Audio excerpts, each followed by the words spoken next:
Sayın Bakan Yardımcımız, değerli büyükelçilerimiz, kıymetli bürokratlar, sivil toplum kuruluşlarımızın kıymetli temsilcileri, uluslararası komisyon başkanlarımız, Avrupa Birliği Karma Parlamento Komisyonu'nun değerli üyeleri, saygıdeğer konuklar. Karma Parlamento Komisyonumuzun 78. toplantısı vesilesiyle sizlerle bir araya gelmiş olmaktan ve sizleri yeniden Türkiye Büyük Millet Meclisi'nde ağırlamaktan büyük memnuniyet duyduğumu belirterek sözlerime başlamak istiyorum. Türkiye ile Avrupa Birliği arasındaki ortaklık ilişkisinin temel kurumlarından olan Karma Parlamento Komisyonu, halkların temsilcileri arasındaki siyasi diyaloğu arttırmak, AB'ye katılım sürecimizin demokratik meşruiyetini güçlendiren önemli bir platformdur. Bu nedenle AB ve Türk halklarının ortak çıkarlarının temsil edildiği KPK'nın Gazi Meclisimizin çatısı altında bir araya gelmesi bizim için ayrıca anlamlıdır. Sayın parlamenterler, değerli konuklar, 26 Nisan 2018 tarihinde Brüksel'de gerçekleştirdiğimiz son KPK toplantısından bu yana hem Türkiye'de hem AB içinde hem de uluslararası konjektürde önemli gelişmelerin yaşandığı bir sürece şahit olmaktayız. Türkiye'de 24 Haziran seçimlerinin ardından Cumhurbaşkanlığı hükümet sistemine geçtik. Daha etkin çalışan ve daha hızlı karar alabilen yeni bir sistem oluşturuyoruz. Yeni sistemin temelinde demokrasimizin güçlendirilmesi ve vatandaşlarımızın haklarının her alanda geliştirilmesi bulunmaktadır. Bu anlayışla önümüzdeki dönemde AB'ye katılım sürecimizin önem arz eden birçok konuda reformu hayata geçirmeyi planlıyoruz ve devam edeceğiz. Nitekim Cumhurbaşkanlığı hükümet sisteminde ilk reform eylem grubu toplantısı 29 Ağustos 2018 tarihinde gerçekleştirildi ve siyasi reform sürecine ivme kazandırılması konusunda mutabık kalındı. Ardından 11 Aralık 2018 tarihinde bir araya gelinen son REK toplantısında reform sürecimize ilişkin kararlılığımız yeniden ortaya konuldu. Önümüzdeki dönemde Türkiye önemli reformları hayata geçirerek demokrasisini güçlendirme yolunda adımlar atmaya devam edecektir. Ülkemizin AB sürecinde gösterdiği bu kararlılığa, AB'nin de aynı kararlılıkla karşılık vermesini ve kararlı adımlarımızın başta katılım müzakereleri olmak üzere ilişkilerimizin her alanında somut yansımaları olmasını bekliyoruz. Ancak şunun da farkındayız. Avrupa bütünleşmesi bugün kendi içinde birçok sorunla uğraşmakta. AB geride bıraktığımız dönemde ekonomik kriz, terörle mücadele, düzensiz göç, Brexit, Trump yönetiminin AB'ye yaklaşımı, aşırı sağ yükselişi ve son olarak sarı yelekliler hareketinde şahit olduğumuz toplumsal tabandan yükselen itirazlar gibi pek çok meydan okumayla karşı karşıyadır. 2019 yılı şüphesiz ki AB'nin geleceği açısından önemli bir yıl olacaktır. Bu açıdan Mayıs ayında yapılacak Avrupa Parlamentosu seçimleri de kilit rol oynamaktadır. Özellikle geçtiğimiz yıllarda Avrupa'da yapılan seçimlerde gördüğümüz aşırı sağın yükselişinin AP seçimlerinde de devam etmesi durumunda AB'nin kendini yeniden konumlandırma sürecine girmesi kaçınılmaz olacaktır. Bugün Avrupa'da barışın, istikrarın, ekonomik kalkınmanın ve etrafında birleştiğimiz değerlerin önündeki en büyük tehdit, etkisi giderek artan Avrupa Birliği şüpheciliği, ırkçılık ve yabancı düşmanlığıdır. AB şüpheciliği, artan ırkçılık ve yabancı düşmanlığı ile mücadele etmenin en etkili yöntemi hiç kuşkusuz kültürler arası ve toplumlar arası diyaloğu geliştirmektir. Mevcut ön yargıların yıkılması hem Avrupa bütünleşmesinin geleceği hem de Türkiye-AB ilişkileri açısından hayati önem taşımaktadır. Burada demokrasinin ve Avrupa değerlerinin en önemli savunucusu olan Avrupa Parlamentosu'na çok önemli roller düşmektedir. Avrupa Parlamentosu ulusal gündemler ve politikalar peşinde olmamalı, kıtamızın ortak geleceğine ilişkin vizyoner bir tutum benimsemelidir. Bu yüzden önümüzdeki seçimler hem AB'nin hem de ilişkilerimizin geleceği açısından bir dönüm noktası olacaktır. Diliyorum ki seçimler sonucunda ortaya çıkan parlamento, AB'nin temel değerlerini güçlendirerek çok sesliliğin ve çok kültürlülüğün desteklenmesi için gerekli adımları atar. Biz AP'nin Avrupa bütünleşmesinin itici güçlerinden birisi olmasını ve AB genişleme sürecinde ve Türkiye-AB ilişkilerinde engelleyici değil, teşvik edici bir rol oynamasını istiyoruz. Değerli konuklar, Türkiye-AB ilişkilerinde yeni bir sayfa açabilmek ve istikametimizi belirleyebilmek için gündemimizin yapıcı ve somut olması gerektiğine inanıyorum. Bu doğrultuda önemli bir ortak olarak gördüğümüz AP'den en temel beklentimiz cesaret verici adımlar atmasıdır. İlişkilerde benimsenecek, olumlu ve yapıcı tutum her iki tarafın da yararına olacaktır. AP 2018 Türkiye raporu bu açıdan önemlidir.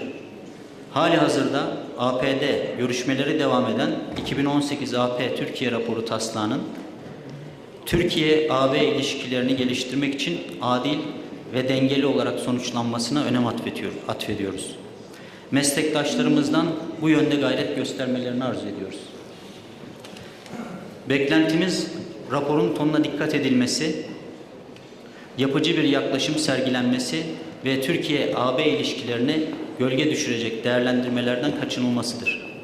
Özellikle vurgulamak istiyorum ki, Türkiye'nin AB üyelik sürecini tartışmaya açacak ifadeler, ilişkilerimize zarar vermekten, Türk kamuoyunda AB ve AP'nin itibar kaybından öte hiçbir şeye hizmet etmez. Cumhurbaşkanlığı hükümet sistemiyle ilgili ön yargılı ve kategorik olarak olumsuz yaklaşım sergilenmemesi ise bizim açımızdan son derece önemli bir diğer husustur.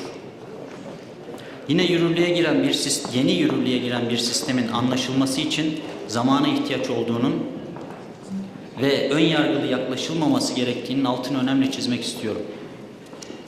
Raporda mülteciler konusunda ülkemizin yürüttüğü fedakar çalışmaların daha güçlü ve net şekilde ortaya konulmasının ve takdir edilmesini bekliyoruz.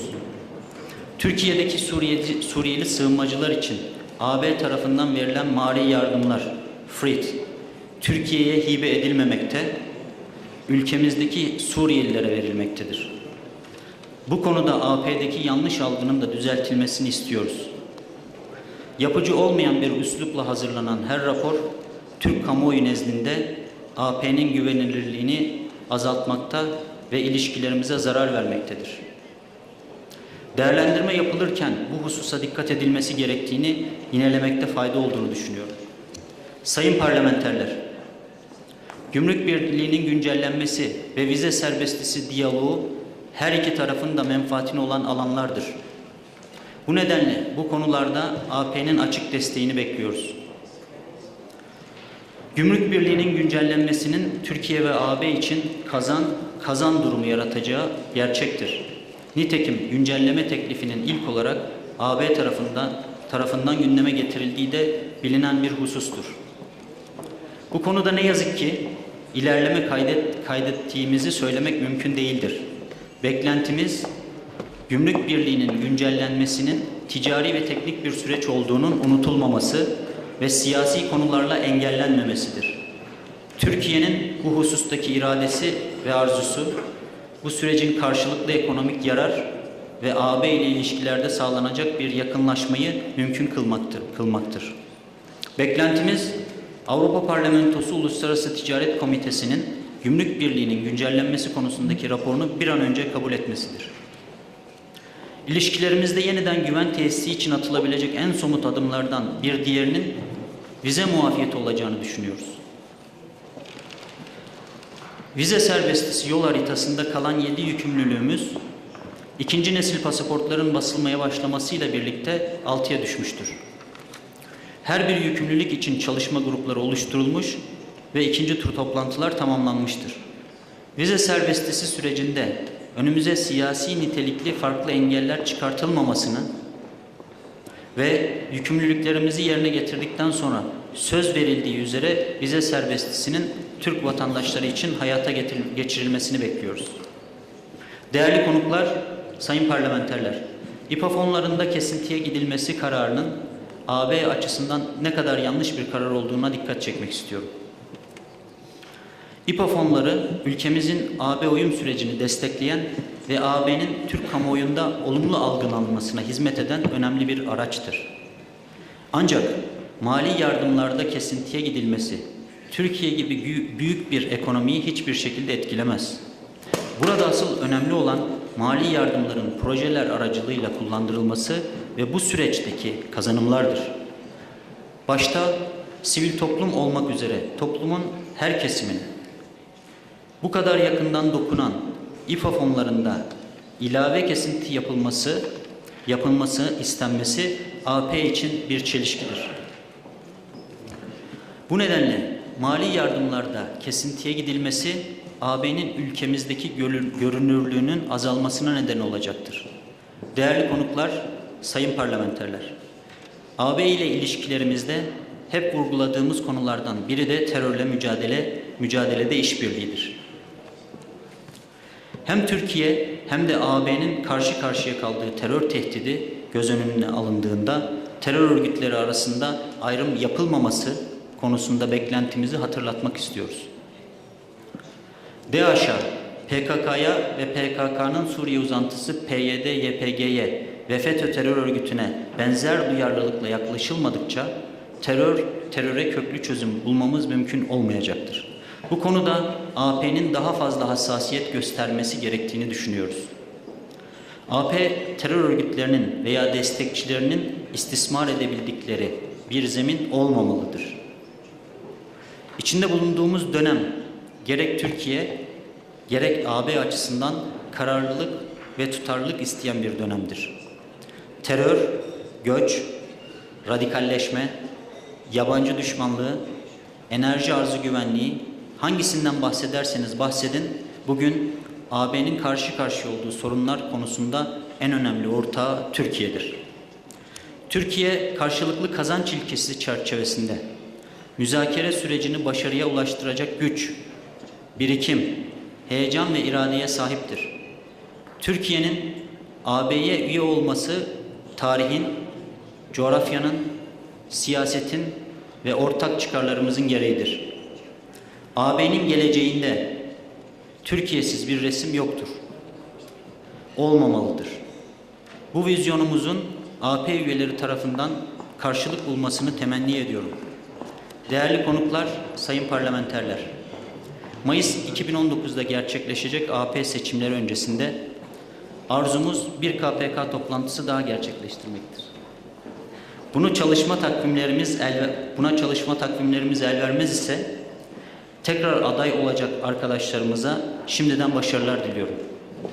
78. KPK toplantımızın verimli geçmesini ve KPK'nın önümüzdeki dönemde ilişkilerimizi daha da güçlendirecek ve ülkemizin katılım sürecini destekleyecek çalışmalara imza atmasını temenni ediyor.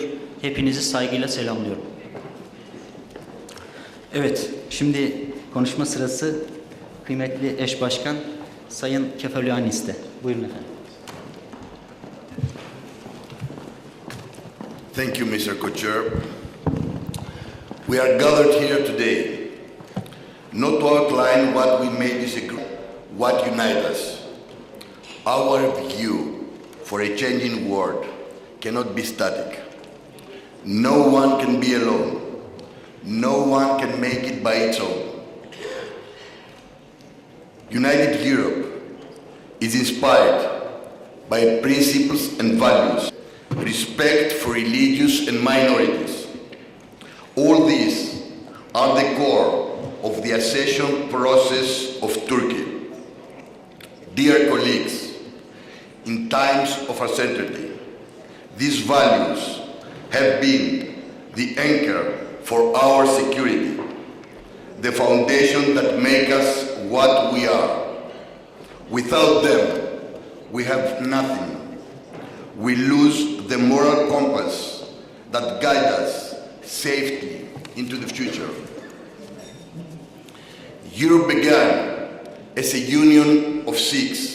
Now we live the union of the 28 members.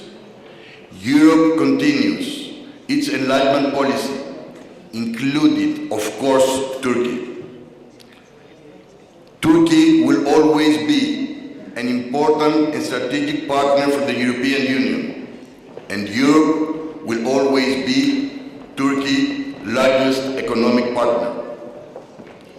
Turkey has been associated member long ago, since 1963, signed a customs union agreement with the European Union in 1995, and became a candidate country in 1999. In 2004, European Union opened the association negotiations with Turkey. However, the pace of progress depends on Turkey itself. From fulfilling the contractual obligations toward the European Union. Certainly, everyone in Europe recognizes the positive steps that Turkey has made. The termination of the state of emergency, the European Union-Turkey Refugees Agreement of 2016, the hosting of 3.5 million Syrian refugees in Turkish soil, the release of the 2 Greek officers detained in Adrianople prisons for 6 months, the recent release of the American pastor Andrew Branson. On the other hand, the good relations with its neighbors, the avoidance of threats and actions against member states of the European Union, the respect of sovereign rights of the member states, the respect and ratification of the United Nations Convention for the Law of the Sea, the respect of the rights of the member states, including the territorial waters and the exclusive economic zone. All these are not obsessions, neither pretexts, nor they are excuses for delay. These are Turkey's preconditions and contractual obligations toward the European Union. Dear colleagues, we all want a democratic Turkey, a Turkey which is a factor of stability and security in the region, a Turkey with a clear European orientation. That is why we have to fight together, to make all of us to take the necessary steps to show our good side, to surprise each other and surprise the rest of the world positively, without any discounts to the principles and values of the European Union and the Council of Europe. Dear co-chair, Ismail KARAYEL, thank you very much for your hospitality, and I wish a fruitful 78th JPC meeting for all of us. Thank you very much. Thank you Mr. Co-Chair. Evet, önce gündem maddelerimizin taslak gündemin kabulü, katılım müzakerelerinde mevcut durum.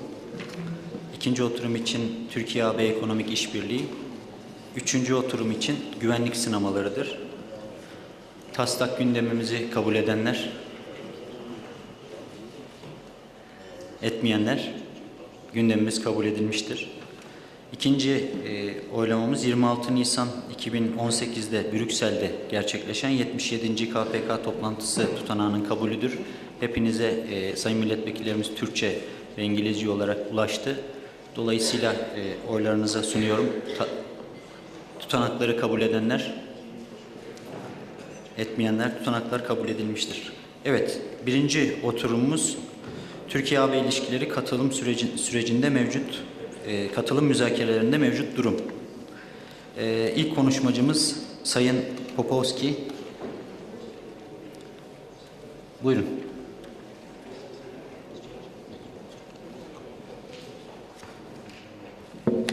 Thank you very much, Mr. Chairman, dear co-chair, honorable members of both the European and Turkish parliaments. I'm very glad to be. The relationship is, as we know, complex and a member for the high-level political dialogue. Turkey is a key strategic partner for the EU and the candidate country that has committed to the same high democratic standards as every member state of the Union. However, despite all the joint efforts in areas of common interest, notably migration and security, Turkey is not making progress in terms of reforms necessary for EU accession. Rule of law and fundamental rights, including freedom of expression, are at the core of our concerns. We know that Turkey has been through difficult times since 2016. The EU has expressed its understanding for the unprecedented challenges faced in the wake of the attempted coup. But now it's a time to take concrete, serious steps, especially with regard to the rule of law. We have a clear interest in a prosperous, stable and democratic Turkey. This is why we welcome the end of the state of emergency, the announcement of judicial reform and the preparation of an updated action plan for the prevention of violations of the European Convention on Human Rights in cooperation with the Council of Europe. Still, deeds have to follow words, and there is a strong expectation that Turkey would release the many journalists, human rights and civil society activists and politicians held without indictment, and that Turkey will revise the criminal code and anti-terrorism law and implement them in line with Council of Europe standards and the recommendations by the Venice Commission. We are of course aware of the traumatic challenges related to the coup and the measures needed to be taken to fight terrorism. Our concern is, however, that Turkey relates to the continued effects of the state of emergency despite its lifting and the need to ensure the proportionality of the response measures. In this context, we expect Turkey to increase the effectiveness of the State of Emergency Inquiry Commission by introducing further safeguards to ensure the independence of decisions made, as well as mechanisms and resources to speed up the processing of applications. Decisions need to be based on specific criteria related to each individual, and they must be taken in a transparent manner. In recent times, Turkey has voiced increased interest in the dialogue on visa liberalization. We welcome this, and the EU has called upon Turkey to fulfill the remaining benchmarks. One of the benchmarks that remain to be fulfilled concerns the Turkish anti-terror legislation and the way it's being implemented. The legislation needs to be aligned with European standards. This is also a matter of respect and safeguard of freedom of expression, freedom of assembly and fundamental rights in general. All these points in one direction, the authorities need to work in close cooperation with the bodies like the Council of Europe to set in motion a process of deep reforms and effectively reverse the negative trend in the rule of law and fundamental rights. Honourable members, I'm deeply committed, as I know you are too, to improving the EU-Turkey relationship. Turkey remains a key strategic partner, and we have common interests, and it's crucial for us to cooperate in many areas. One of them being migration and refugee situation, where both the EU and European Union are facing challenges. The March 2016 EU-Turkey statement continues to play a key role in ensuring that the migration challenge in the Eastern Mediterranean is addressed effectively jointly by the EU and by Turkey, and the results are very telling. The number of crossings into the European Union has dropped dramatically. The Commission is doing its utmost to ensure that the €6 billion that we have dedicated for the refugees in Turkey through the facility for refugees in Turkey are spent effectively and also benefit the local host communities who, and these communities shoulder the bulk of the practical impact of the migration situation, for which we are very grateful. We have very good and fruitful cooperation with the Turkish authorities in the implementation of the facility for refugees in Turkey.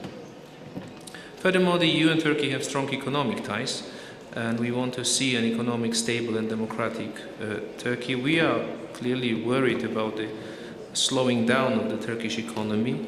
It's important for Turkey to embark on concrete economic reforms to address some of the structural problems that have been long present. In particular, let me emphasize the need to reduce inflation, develop innovation, research and development, ensure better functioning of markets. In this context, we look forward to the upcoming meeting of the high-level economic dialogue in February 2019.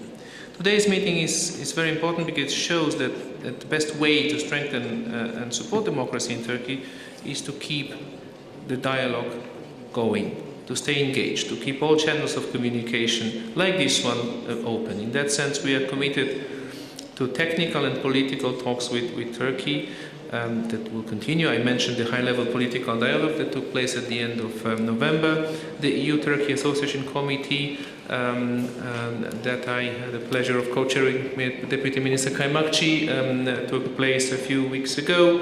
High-level dialogues on transport and economy are planned for January and February. On the working level, there also there have been several meetings on the implementation of the pre-accession assistance and on the implementation of the facility for refugees in Turkey. Let me close by reiterating that we strongly hope that the Turkish authorities will embark on a path that will bring progress, irreversible, measurable and sustained reforms on fundamental freedoms, freedom of expression and the independence of judiciary and rule of law overall, which are urgently needed. We want to help the process not only because it's in the EU's interest to have a stable, democratic and prosperous partner who acts under the rule of law, but also it's because of the interest of the Turkish society to unite and progress. Thank you very much. Evet, Avrupa Komisyonu adına konuşmasına Gerçekowski'ye teşekkür ediyoruz. Şimdi AB Dış İlişkiler Servisi adına AB Türkiye Delegasyonu Başkanı Büyükelçi Sayın Berger. Buyurun Sayın Berger. Dear colleagues, dear Deputy Foreign Minister, it's a great pleasure being here at this very important meeting. This is a meeting we have been waiting for quite some time because this is a meeting where very important issues will be discussed in the next few days. So let me first of all thank the host of this meeting, the Grand National Assembly of Turkey, for organizing. And it's also to underline that it's a pleasure for me to be here and to contribute to this joint parliamentary committee. The current meeting comes at a critical moment when EU-Turkey relations are moving on a more positive track. Turkey has recently reiterated its wish for a more supportive stance on the European Union on several occasions. One of these occasions was the high-level political dialogue which was held here in Ankara on the 22nd of November at the level of High Representative Vice President Mogherini and Commissioner Hahn for the European Union and Foreign Minister Çavuşoğlu and Deputy Foreign Minister KAYMAKÇI for Turkey, as well as during the Association Committee that was held on the 28th of November in Brussels, marking a positive course in bilateral relations. This is a change, and this change has not remained unnoticed. The European Union also welcomed the announced reform efforts in August and in December 2018 announced by the Reform Action Group meetings, which underlined that concrete actions were needed in the area of rule of law and human rights. Having overcome the challenges and security concerns brought on by the attempted coup of July 2016, it is now the moment for reprioritizing the democratic values, not only for the EU process itself, but also for the Turkish people as well. We have heard from the co-chair early on that Turkey is eager to relaunch the accession process, achieve visa liberalization and work on the modernization of the customs union. There is also a mutual interest in intensifying political dialogue and sectorial cooperation in many areas. A number of important events have taken place and will take place, such as the Association Council, which could meet in the first half of 2019. Another important area is the improvement of good neighborly relations. A lot of work has gone into improving relationship with countries like Germany, the Netherlands and Austria, but also important work is still necessary in improving relationship with the neighboring countries, Greece and Cyprus. Dear members of the Parliament, you will discuss two important agenda items tomorrow. One is on economic cooperation and the other one is on security challenges.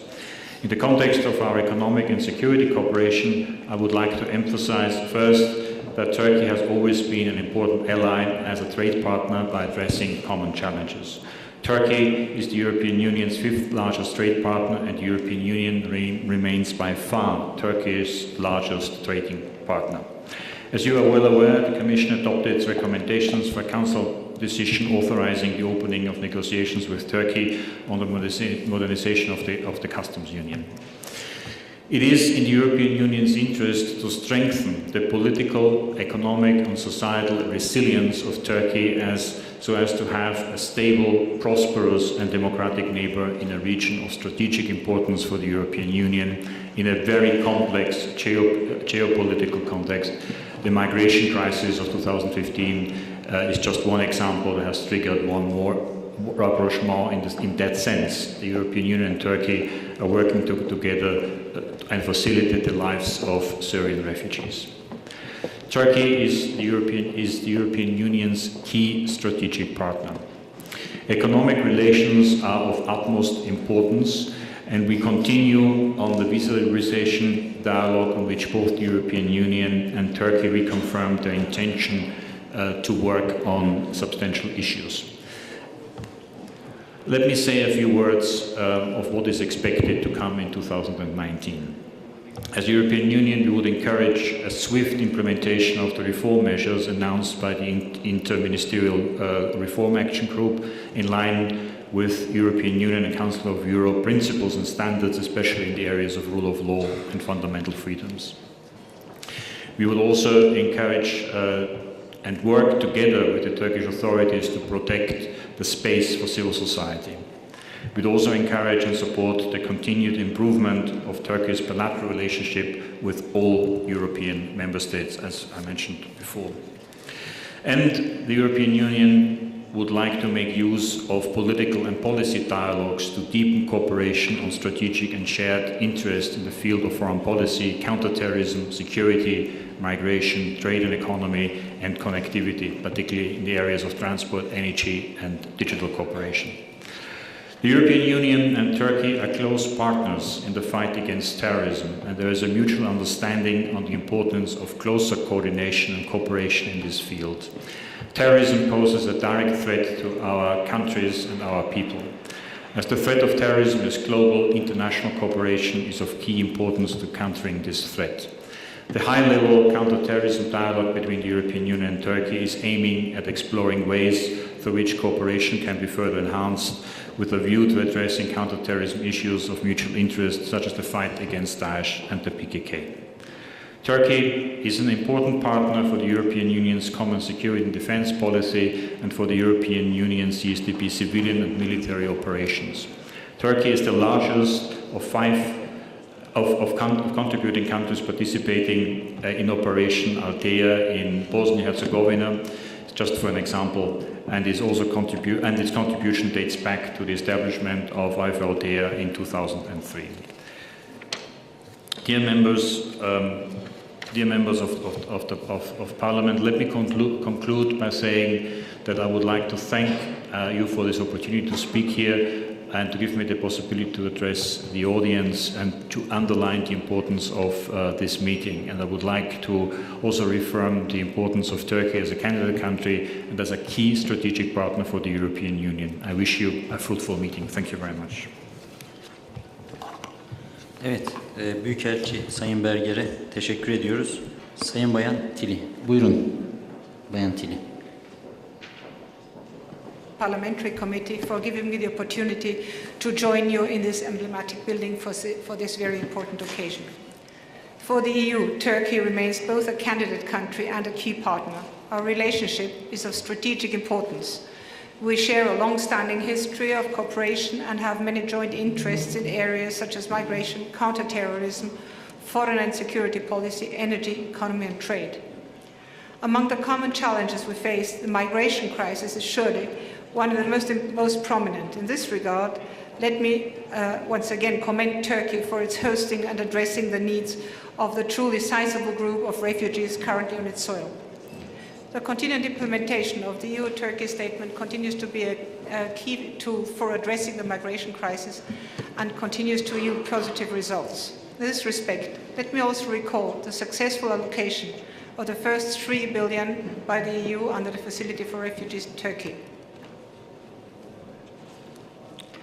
The facility has ensured swift financing of a number of important projects for refugees and host communities inter alia in the fields of health, education, infrastructure, food and other living costs.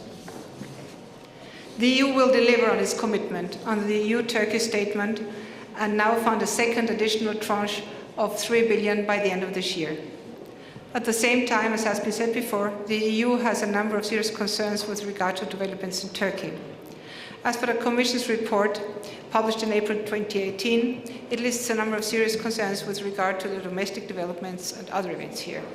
You will recall the EU's immediate and strong condemnation of the attempted coup of 15th July, our solidarity with the Turkish people and our pledge of support for Turkey's democratic institutions. However, the broad and disproportionate scale and scope of measures taken in the aftermath raised serious concerns.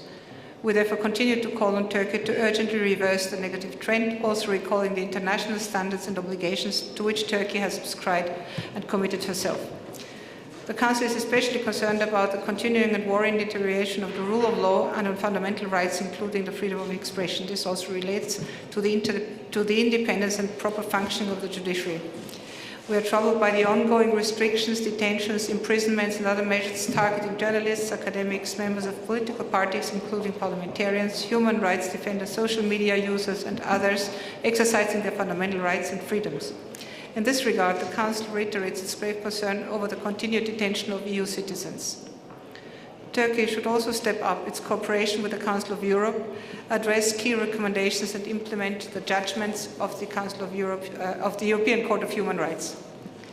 The Council also noted that the latest amendments to the Turkish constitution were critically assessed by the Venice Commission as lacking sufficient checks and balances and endangering the separation of powers. In its June conclusions, the Council noted that Turkey has been moving further away from the EU.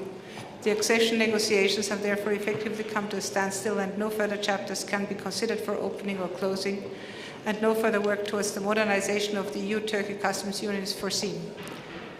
Under the current circumstances, there is very little room for progress in these important domains. Let me therefore conclude by recalling that the Council expects Turkey to respect the highest standards when it comes to democracy, rule of law, respect for fundamental freedoms, including freedom of expression. I would therefore like to call on you, Turkish members of this joint parliamentary committee, to concretely support all positive endeavours in this respect. As for terrorism, we continue to categorically condemn all terrorist attacks and violence and reiterate our pledge to support fighting terrorism in all its forms while respecting human rights, fundamental freedoms and international law. In this respect, our active counter-terrorism dialogue with Turkey continues to be a useful tool. Regarding the Kurdish issue and the situation in the southeast of Turkey, we repeat our stance that it remains essential for both Turkish democracy and the stability in the region to end the violence and find a sustained political solution to the Kurdish issue without delay. As has been said by previous speakers, I would also underline that Turkey must commit herself unequivocally to good neighbourly relations and to the peaceful settlement of disputes in line with the negotiating framework and previous European Council conclusions. Let me reiterate in this respect the March European Council's conclusions expression of grave concern over Turkey's action in the Eastern Mediterranean and the Aegean Sea and the need for Turkey to respect international law and normalize relations with all EU member states, including the Republic of Cyprus.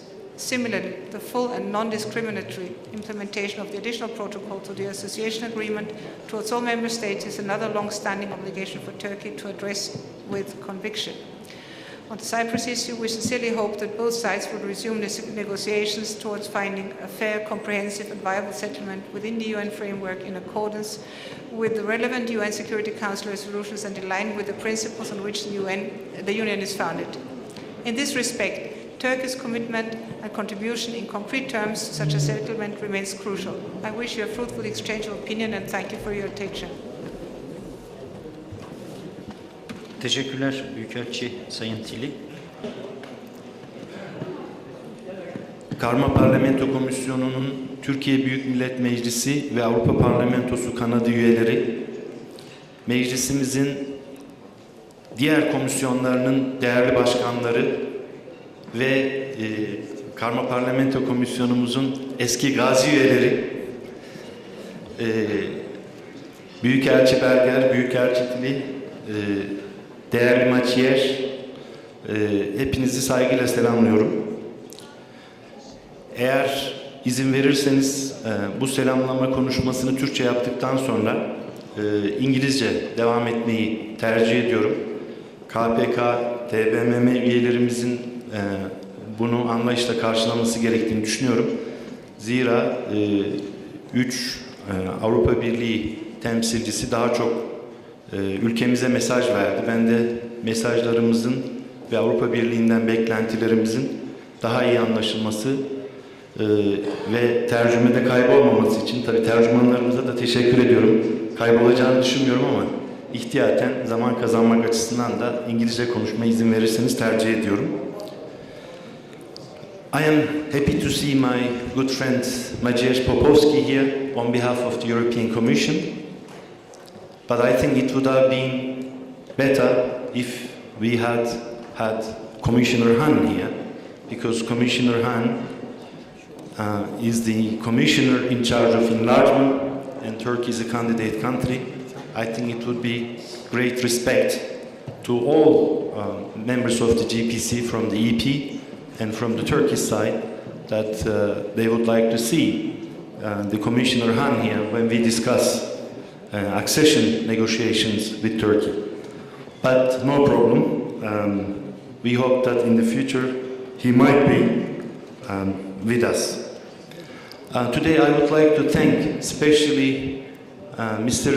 Kefalogiannis and Mr. Kirkos for their bold step to have the first GPC meeting after 3 years of break, because almost a year ago, more than a year ago actually, we were stuck and we were not able to have the parliamentary dialogue and the GPC, but Mr. Kirkos and Kefalogiannis came to this veteran parliament, visited the places which were bombarded in this veteran parliament, and they gave, I think, the right message to their Turkish counterpart.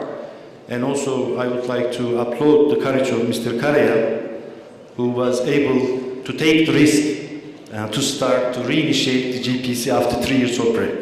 So thank you very much for this courageous step, and this is why we are here today. Of course, this is the first meeting after 4 years in Turkey of the GPC. So almost 4 years gone, but I hope from now on we will meet more often. Of course, Mr. Kefalogiannis mentioned the European values that we share, we also cherish. But I would like to remind also the remaining values of our continent, Europe. One is solidarity. You know, we did not have enough solidarity when we faced a direct threat, a direct attack against our democracy on the 15th of July. Of course, the support, the messages came from the rest of Europe, but it came a bit late, and it came a bit weak, and it came a bit conditional. And this is also one of the reasons why we suffered lack of confidence for some time. Another principle of Europe is non-discrimination. Ambassador Tilly also reminded non-discrimination against the member states, but I will underline non-discrimination against the candidate countries. Turkey should not be discriminated. Turkey has been a candidate country for a long time, but when the EU displays anchorship towards the candidate states, Turkey is not mentioned. The focus is now the Western Balkans, so-called Western Balkans. I think Turkey also deserves fair treatment from the EU side, so non-discrimination should be mutual. And Mr. Kefalogiannis mentioned 2 Greek soldiers in Edirne. If this issue had not been politicized, I think it could have been solved in a much easier way and in a faster way. But anyway, we would like to, now we are hosting actually more Greeks and Bulgarian neighbors who come to Turkey before their Christmas shopping. I would like to touch upon 9 issues which are emanating from 18 March deal. You know, when we had this migration crisis in 2015, we discussed, we understood the importance of each other, and basically we had some sort of mutual understanding on 9 points in Turkey-EU relations. The first is the accession negotiations.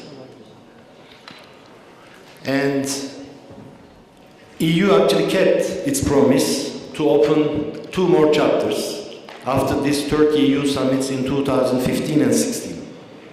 But the problem today, we are at a standstill point in the accession negotiations. Turkey has been able to open 16 chapters despite some political obstacles and able to close 1 chapter. If there were no political obstacles, I can claim easily that we could have opened at least 25 chapters and closed all of them by today. And the situation would have been different. But the accession negotiations, first, basically blocked by the Greek Cypriot insistence on the Council to block 8 chapters which are linked to the implementation of the customs union, and later on Sarkozy blocked 5 chapters, and then our Greek Cypriot neighbors were not satisfied. They unilaterally blocked 6 more chapters. So 2004, 2006, things were going quite well, but by the end of 2009, already the accession negotiations have been, to great extent blocked. Why we are still insisting on the accession? Because for us, the backbone of our relations with the EU is the accession. Don't propose us privileged partnership or special relation. We are already having it. Our relation, as it stands today, is a privileged partnership, is a special relation. No country has a customs union without accession. No country is contributing to some of the ESDP missions more than some of the member states of the EU, as Ambassador Berger mentioned. And no country is coordinating and getting results in terms of foreign policy with the EU. So we have already association relation. We have already dialogue meetings. So for us, the accession is the key. And our aim will be the accession negotiation. And this is why it is important that the European Parliament report should not create a problem in Turkey's accession perspective. We are not saying that Turkey is a paradise. Turkey suffered a huge blow in the last 2.5 years because of the coup. But as previous speakers mentioned, Turkey has embarked on European path. Turkey has embarked on reform path. So the accession perspective would be the most important driver, the most important motivation for Turkey to go ahead with the reforms. Of course, the accession negotiations are at the point of standstill, but what are we going to do for the time being? Are we going to say, okay, let's cut the relations? No way. So we have dialogue meetings which are taking place, and these dialogue meetings are not alternative to Turkey's accession process, but these are the tools to prepare Turkey for the accession. This is how we see it. So soon we are going to have energy dialogue, high-level energy dialogue meeting. At the end of February, we are going to have Turkey-EU economic dialogue meeting in Istanbul. And probably by the 15th of January, we will have technical level transport dialogue meeting in Brussels. And counterterrorism dialogue meetings are also going on quite frequently. So these dialogue meetings are useful, and we hope that this will bring Turkey closer to the accession. We also have regular Turkey-EU summits. In 2017 and 18, we had summits. in Brussels and in Varna, and we hope that the next summit should take place in the first half of 2019, or in the second half of 2019. We will see how the European Parliament elections will end and how busy the Romanian presidency will be. 18 March was not only about migration, but migration was an important dimension of it. Migration deal, we agreed on three things. One is one-to-one deal, and this one-to-one deal is working. Of course, Bodil will criticize us, and she will say that this is not the most humanitarian way, it's not in line, you know, in international refugee laws. She might be right to some extent, but we are coping here in Turkey with the realities. Member states can take all the refugees and share the burden of Turkey. I'm going to support Bodil's approach. But don't go to the rest of Europe, because you will be returned. And this is why they are not risking their lives at this migration deal, which is not kept by the EU. Because EU promised that a voluntary humanitarian show the Syrians that there is the legal way. Don't try the illegal way. This is why it is important to have this scheme in place as soon as possible. The third pillar of the migration, the EU promised 6 billion euros. The first 3 billion have been already allocated and contracted, but only 1.7 billion has reached the Syrians yet, and 1.3 billion is in the pipeline. And the Commission and the Turkish side, we are trying to expedite this flow of funds as quickly as possible. And the second 3 billion is now under discussion. And I am glad to report that probably within tomorrow or within 2 days, we will be able to sign an urgent project to finance the teachers, Syrian teachers, to start teaching Syrian kids, whose numbers are around 1 million if we count everyone so far. You know, we are 80 million people. We spent more than $33 billion so far, and 510 million. So it is important that the EU should increase these funds. And I hope that by the end of spending of this fund, the migration, the first operations is Euphrates Shield. The second one is Olive Branch operations in the area of Afrin and Jarablus, respectively. You know, with this operation, Afrin operation or Euphrates Shield operation is not aiming against the Kurds of Syria. So it is important to understand things better here on the ground. And also, let's not forget that when Turkey tries to protect its own borders from PKK, PYD, YPG or Daesh terrorism, it also protects the borders of Europe, borders of NATO as well. So we have to try to see things with all its dimensions. When we talk about migration, of course, we also talked about visa liberalization and readmission agreement. And you know that Turkey has started implementing Turkey-EU readmission agreement for its own citizens, and we are ready to implement the readmission agreement for third country nationals as well when visa liberalization, visa-free travel for Turkish citizens is provided. This is actually the deal that the EU has with every country in the Balkans and also in Caucasia. So we are already, as you can see, we are capable of, you know, partially implementing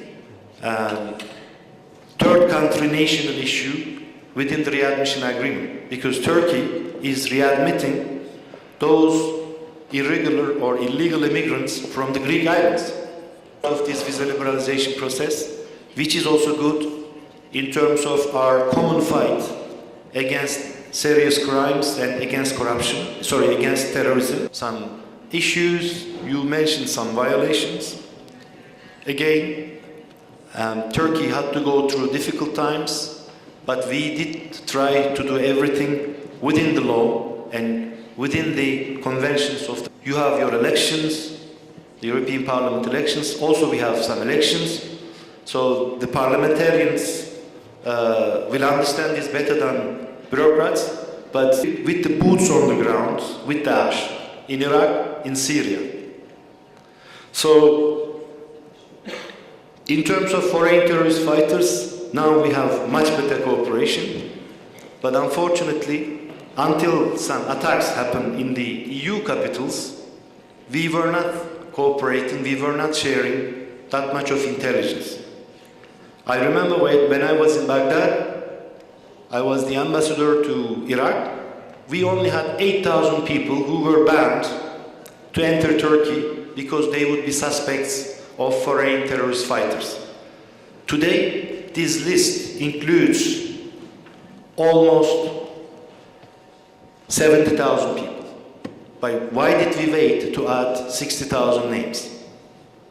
You see, that's the problem.